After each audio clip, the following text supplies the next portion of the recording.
ku dhawaad 500 askari oo ka tirsan ciidamada kumaandooska Soomaaliya oo lagu soo tababaray dalka Turkiga ayaa dib ugu soo guriyo noqday Soomaaliya iyagoo soo faa'iiday xeelad dagaal mid difaac tababar maskaxeed iyo mid jir ahaaneed. Ciidamadan kumaandooska oo ka soo degay garoonka diyaaradaha Muqdisho ayaa soo bandhigay gaardi iyo dhoolatus cajiib ah oo ka turjumaya wixii ay ku soo barteen dalka Turkiga, waxaana la qorsheynayaa inay qayb ka noqdaan qorshaha argagixisada looga xoreynayo deegaanada ay kaga sugan yihiin Soomaaliya.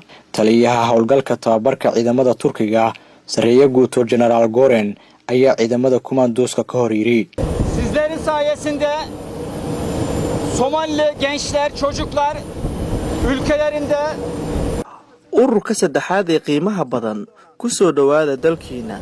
Tababar tayo leh oo kumaandoos ah ayaad ku soo qaadateen isbaarka.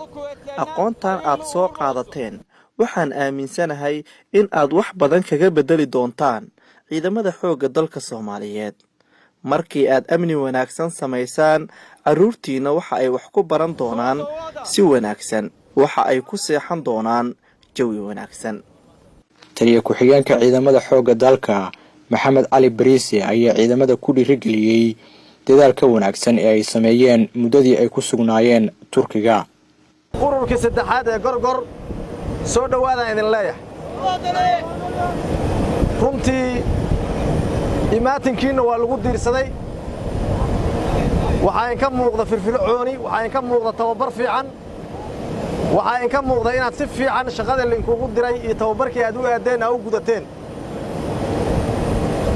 ciidanka xoogga dalka Soomaaliyeed wuxuu inkaga fadhiyaa inaad diyaar garowdaan, inaad cadowga ka dhicisaan, inaad dalka xureysaan. diyaar ma u tihiin?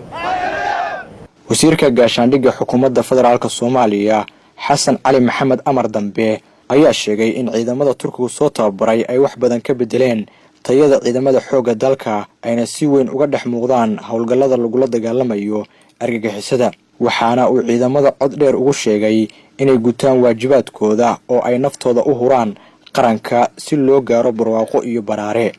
maadaama dhalinyaro tihiin, taliyaha ciidanka xoogga dalka Soomaaliyeed waa nin dhalinyaro, taliye ku-xigeenku waa dhalinyaro, wasiirka gaashaandhigga waa dhalinyaro, wasiir ku-xigeenka waa dhalinyaro, dhammaanteena waa wada dhalinyaro. dhalinyaro ayaa dalkan badbaadisay. SYL waa taqaanaan, waqtigeenna way dalkan aan badbaadin lahayn. waa kaalinteena ayaa ka bannaan dalka. waa xilligii ummadda Soomaaliyeed aan badbaadin lahayn. waa in xilligii sharafkeedii karaamadeeda ciisadeeda aan soo celin lahayn. annagana diyaar ayaa u nahay inaan dalkeenna hooyo aan dhiiggeena iyo dhacankeena u bixinno. idinkana waa noogu horaysaan, garabkiina ayaa nahay. insha Allahu tacaala dalkiina hooyo ku soo dhawaada.